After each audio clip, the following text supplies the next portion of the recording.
What to expect before, during and after a robotic knee replacement. Hi everyone, I'm Dr. Suhas Masilamani, a fellowship trained orthopedic surgeon who specializes in robotic joint replacement with thousands of surgeries under my belt. I can understand the anxiousness a patient goes through before a surgery because they don't know what to expect.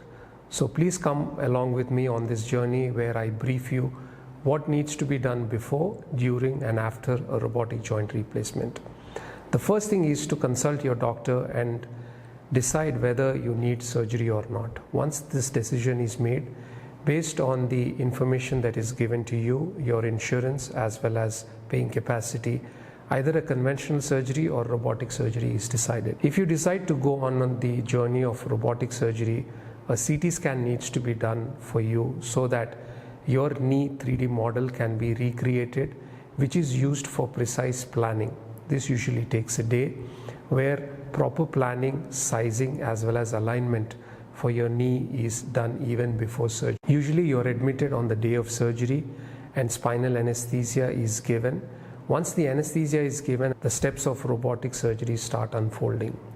Usually in conventional surgery, we first cut and after that we balance the knee. But the beauty of robotic surgery is first we plan, we balance the knee and then we cut. This ensures that the surgery does not have any surprises. We make sure that we get the right alignment, right sizing as well as the right positioning of the implants so that you don't have many complications.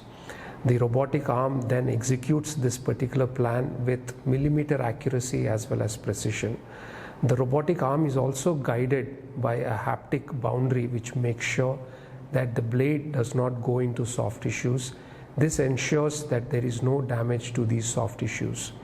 So once the surgery is done and suturing is done, patients are usually shifted to the post-operative area where you are usually kept in the ICU for a day. One of the biggest myths of robotic joint replacement or knee replacement as such is the patients worry about when will they start walking. They worry will they be in bed for a long time. They worry whether they can go to the washroom or not. But it is very clear and very consistent that within 24 hours of your surgery, you are made to stand and you're made to walk. The 2 or 3 days that you spend in the hospital are essentially to make sure that you have good pain control, and physiotherapy sessions are done in order to teach you how to get out of bed, how to use a walker, how to get back into bed, how to go to the washroom, how to sit on a commode and get up. All this gives a lot of confidence to our patients so that they can embark on this journey. Remember, the result of surgery is a dedicated approach both by the patient as well as the medical team in order to make sure that you will get back onto your feet as soon as possible.